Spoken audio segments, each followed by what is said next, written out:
India viral news में आप सभी का स्वागत है। मैं सिकंदर रंगरेज। जलगांव में भीषण गर्मी के बीच 60 वर्षीय बुजुर्ग की संदिग्ध मौत। लोधू नामदेव पाटिल निवासी तुकारामवाड़ी जलगांव के हैं।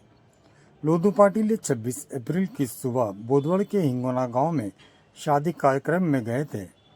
पूरा दिन शादी समारोह में बिताने के बाद शाम 7 बजे के करीब जलगांव लौट आए। अपनी लड़की को फोन कर बताया कि वो घर की ओर जा रहे हैं, लेकिन देर रात तक वो घर नहीं पहुंचे। परिजनों ने पूरी रात लोधू पाटिल की तलाश की।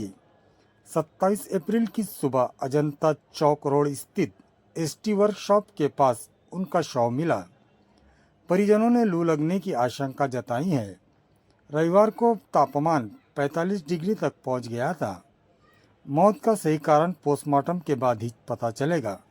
आप देखते रहिए इंडिया वायरल न्यूज़। हमारे चैनल को लाइक शेयर सब्सक्राइब जरूर करें। नमस्कार। लोढू नामदेव पाटील ऑब्लिक हटकर हे त्यांच्या जावयाकडे वडवे गावी लग्नाला गेले होते व तिथून हिंगणे येथे लग्न लावण्यासाठी मुलीच्या तिथं गेलेले होते।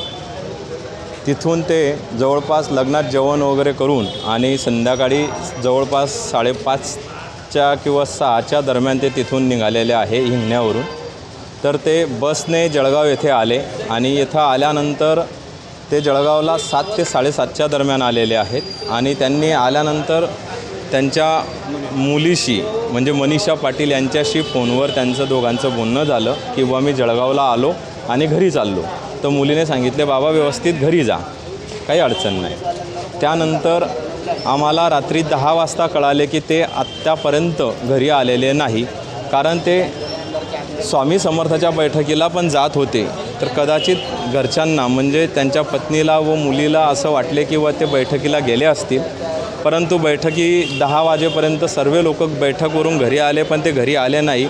म्हणून त्यांनी एक चौकशी करावी तर त्या बैठकीतल्या लोकांशी संपर्क साधला किंवा हे माझे वडील किंवा माझा नवरा तिथं आला होता काय आणि ते आले असतील तर ते अजूनपर्यंत घरी आले नाही। म्हणून त्यांनी चौकशी केली, परंतु तिथल्या लोकांनी सांगितलं की ते आलेले नाही।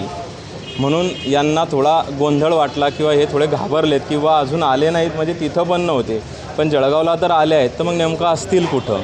तर त्यांनी जेव्हा शोध घेतला तर रात्री त्यांनी पूर्ण बस स्टँड, शनीपेठ किंवा ते जिथं बैठक असते तिथं संपूर्ण एरिया, त्यांच्या परिसरातील संपूर्ण विजय मार्केट जवळील संपूर्ण भाग छानून मारला, परंतु ते मिळाले नाही। आणि सकाळी 10 ते 11च्या दरम्यान त्यांच्या एरिया म्हणजे भागातील रहिवासी जे कामाला जात असताना त्यांना पडलेल्या अवस्थेत ते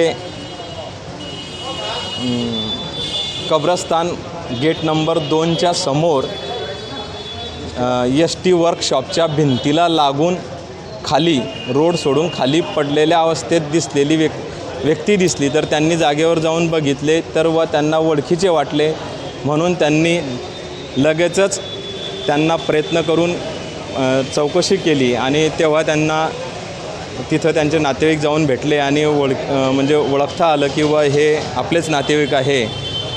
परंतु ते नेमके उष्माघाताने किंवा उन्हाच्या याच्याने त्यांना काही चक्कर वगैरे आले असतील तर ते पडले असतील तर त्यांचा मृत्यू होऊ शकतो असंही आम्हाला वाटते। त्यांना कोणी मारहाण झालेली दिसत नाही आहे।